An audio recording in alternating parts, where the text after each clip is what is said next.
We're going to go over here to Moss. It's the biggest fish in the wide receiver pool.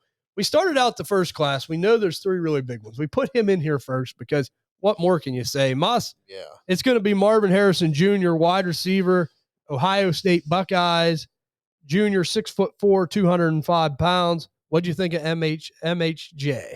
I wasn't real impressed. I don't. I'm just kidding. You had him rated last? Yeah, I had him. I'd rather have Jordan Whittington. Yeah. No, I mean, the generational talent tag on him, I think, is going to hold up with him. I mean, probably the best prospect I've probably watched. Oh yeah, for me too. The only real knock I said is like he came, like you said about CD Lamb coming in kind of tall and lengthy. Maybe need that a little bit of bulk to him. I think he needs to do that a little bit, but other than that, I mean, that was the only knock. I mean, just super athletic, great hands. He has the speed to be a deep threat. If he wants to be deep, like he can win on all 3 levels. Yeah. Like, he could take a short ball, he could take intermediate, and he can play wherever. Yeah. Inside, he played a lot of slot in 2023 and outside in 2022. So he won on both inside and outside. Right. And then just the spectacular catches. Like there's a lot of throws where I'm like, oh, okay, that's gonna be incomplete, and then he just like somehow contorts his body. Stretch Armstrong. Yeah, and it's just he's just generational talent. I mean, what more? Yeah. I know I have such a long list of pros. Yeah.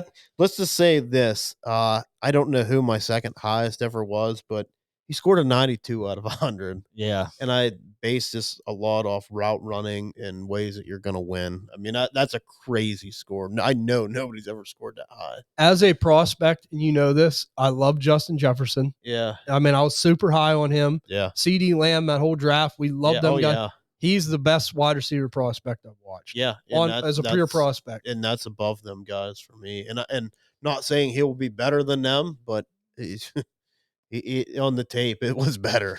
I mean, he's just unbelievable. 6 drops last year, 8% drop percentage. That's not horrible, especially as many targets as I was going to say. He's seen a shit ton of targets, a lot of work. You got to think. So if anybody wants to make an excuse, we play with CJ Stroud. We play with McCord, who's absolutely horrible. Right. Still played just as good. So he's kind of quarterback proof, really. McCord, he's horrible. I think that's his name, McCord. I think so. He was god awful.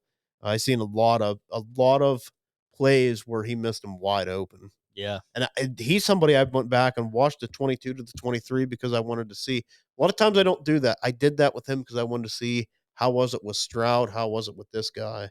Still, I mean, just tore it up. And you know what else I loved about him? Great attitude, just like his dad. Yeah. When things didn't even go good, like when you said he's open, they missed him. Like he didn't like throw these little fits. You know what I mean? Just like go back to work. You know? He's a player too. Like if you ever play Madden, you get that little X symbol with like fire or whatever. Yeah. He gets in the zone. Yeah. Like I could see him having that X below him. The X factor. Yeah, the X factor. Yeah. And just he does. I seen it against Penn State. Not even looking at the film, I remember him just torching Penn State. The one con that I have, and this is complete nitpicking, doesn't force a ton of missed tackles. That's complete nitpicking. We had to find one thing. And he still does that really. He does that better than your average guy, but he did seem like at times he's just more a possession guy. Yeah. He is 6'4". I mean, but like I look at him and I'm looking at like another 6'4" guy like A.D. Mitchell, and it's night and day. Right. Like even in the forced missed tackles department. So that was one little thing. And it's not a deal. Like you just got to find something. And I seen him go after sideline catches that were unreal that he didn't come down with. And I'm not knocking him. He even gave an opportunity to even try to catch the ball. Yeah. He's just amazing, man. And I'll tell you what, if you have the first overall pick in a 1 quarterback league, or if you have, it's the a second, slam dunk. oh my, you got such a gift. The only players. Okay. So let's ask this. Okay. Would you guys trade Justin Jefferson for him? I wouldn't. No, I wouldn't either. I wouldn't either. CD Lamb. No, no, me either. Jamar Chase. I don't think I would. I think I would. I think that becomes that it becomes conversation. Close, but Joe Burrow, I think you could wait off and see where Harrison goes. Yeah. And then you could make that deal. Right. Yeah. But I will say this, Chase's value is going down a little bit.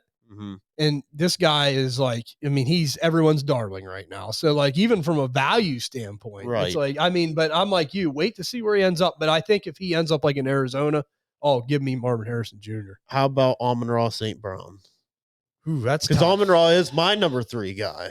Yes, over Chase. See, he's mine too. See, Amon-Ra is just so consistent. I know. It's just hard to give up. Like, because you're basing this off a player that he seems like there's just nothing that could go wrong with him. Right. But what if he were to go out and, God forbid, have a major injury and just never be the same?